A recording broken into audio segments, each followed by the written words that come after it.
Hello everyone, welcome to Worldline PayTech Bytes. Today we'll be discussing about enterprise project management governance.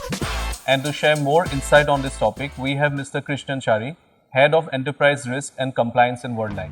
Krishnan, welcome to the show. Thank you, Pritish. To set the context for our viewers, what is enterprise project management governance means and how it relates to corporate governance? Sure.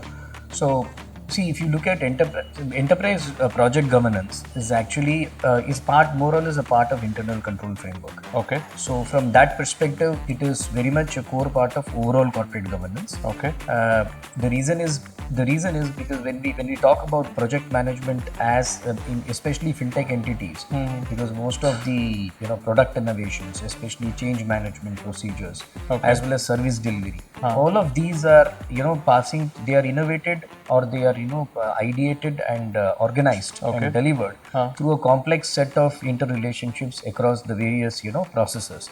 So therefore what happens is it is the traditional unidirectional approach to look at process controls won't really work, because each product or each change management to a service delivery for a particular customer or for a particular partner program, etc. is customized. So in which case it used to be treated as a project. So when you look at it as a project and you would like to control, you need to look at internal control review of those projects, so that to understand the kind of resource allocation, to look at the delivery capability of the project and also the progress of the project and whether it meets the end goals.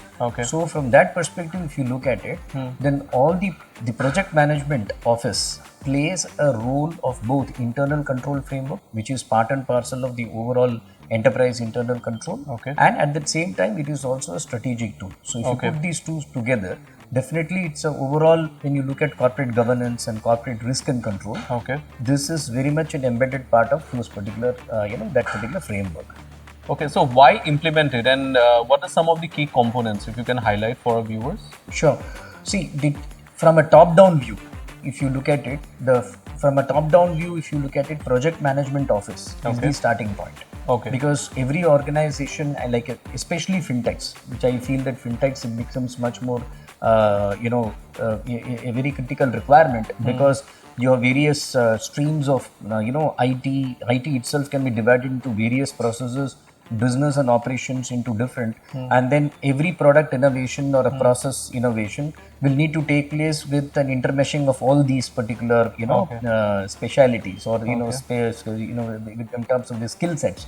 So therefore what happens is technology, skill sets, systems and also processes, they are so interknitted, and then in this interknitting fabric you will have to deliver the new products and processes. So therefore what happens is the most important component from a bottom-up perspective is the organization of product innovations as well as process change management as a project, as a unit project. And when you look at it from a top-down perspective, the project management office is the reviewing mechanism or a governance mechanism, which basically looks at all different kinds of projects across the enterprise. Some of these could be products, some of these could be change management processes, some of these could be certain processes which we implement because it is regulatorily mandated, and some of these could be strategic projects also, which need not be particular, which will gather, which will bring change to the organization because it has to gain a particular position or posture in the marketplace. So when you look at all these projects and you review them through a cycle management, through a life cycle management or a life cycle review from an internal control perspective, then the project management office becomes the overall fulcrum. And at the bottom it is the unitary projects with their project managers. And that would be the two large components. And between these two large components, there will be certain review mechanisms in order to, so there is the project management review conducted at a very micro level by the project manager, which is then consolidated across projects and presented for senior management review at the project management office, which is where the you see the overall picture in the enterprise. It's a holistic view. where there is a visibility in terms of how we are allocating resources and how are we managing the resources across various projects, delays in projects, the challenges that arise in certain projects, and even certain maneuverabilities, certain changes which we have to make in certain product projects and process changes, which may be because the environment has changed.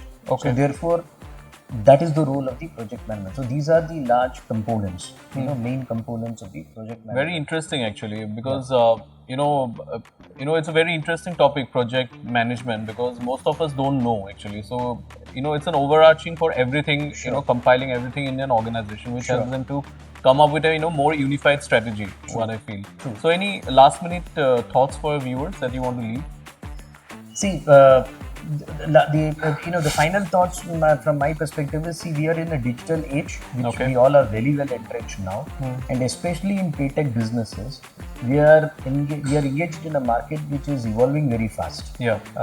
Because of and there is a tremendous demand to bring in more convenience as far as payment is concerned, and also make this convenience available to customers across the international borders as well. So from that perspective, both making your product local and international in payments calls for a lot of interconnectedness, not only within the organization but also outside the organization with various payment infrastructures.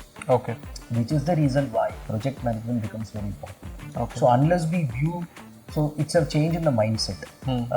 Instead of actually, while we are in a very fast-moving business and a fast-moving marketplace and highly digital, we cannot look at the way we do day-to-day operations or manage day-to-day operations in the unidirectional way, which was the classical way in which we looked at, where the organizations were not in a digitized society.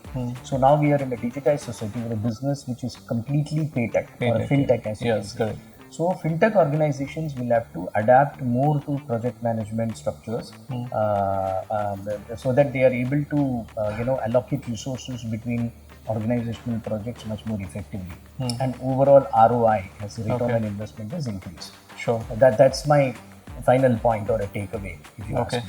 Thank you, Krishnan, for your invaluable insights today. Thank you. See you next time with another interesting topic and guest. Please like, share and subscribe. See you next time. Thank you. Thank you.